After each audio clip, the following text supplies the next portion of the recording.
இந்த வீடியோ நம்ம பிஎஸ்சி ஸ்டாக்ஸை பற்றி பார்க்க போகிறோம்.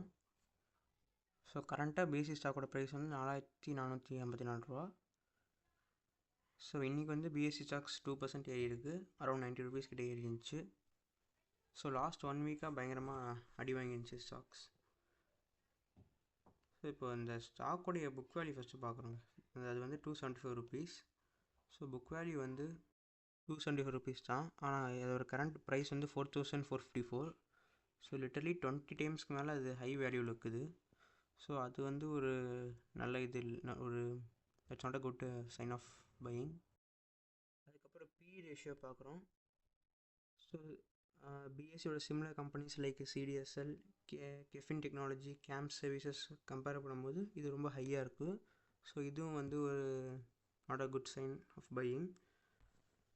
ஸோ இப்போ இதெல்லாம் வச்சு பார்க்கும்போது பிஎஸ்சி ஸ்டாக்ஸ் இன்னுமே ரேட்டு குறைய வாய்ப்பு அதிகமாக இருக்குது. பிகாஸ் அது இப்போ ஓவர் ப்ரைஸில் இருக்குது. ஸோ அதோடைய கரண்ட் வேல்யூவோட இன்னுமே ஒரு 3000 ருபீஸ் வரக்கான சான்சஸ் அதிகமாக இருக்குது. ஸோ இன்றைக்கி பார்த்தீங்கன்னா February 4 அன்றைக்கி அரௌண்டு 94 ருபீஸ் ப்ராஃபிட்டில் ட்ரேட் ஆகிருக்கு. பட் லாஸ்ட் ஒரு 1 வீக்கில் பார்க்கும்போது அரௌண்ட் 1200 ருபீஸ் குறைஞ்சிருக்கு.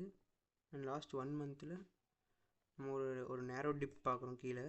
So peak at 6000 rupees peak போயிருக்கு. அதுக்கப்புறம் ஒரு sudden decrease in there is a price. So market correction ஆகிட்டு இருக்கு இப்போ தான். ஸோ இன்னுமே ப்ரைஸில் டிக்ளினேஷன் ஆகும். So that's my prediction. So இன்னுமே குறைஞ்சி ஒரு 3000 ருபீஸ்க்கு மார்க்கெட் கரெக்ஷன் ஆகும். ஸோ இப்போதைக்கு அது it's better to hold, not to buy. So that's all about the stock.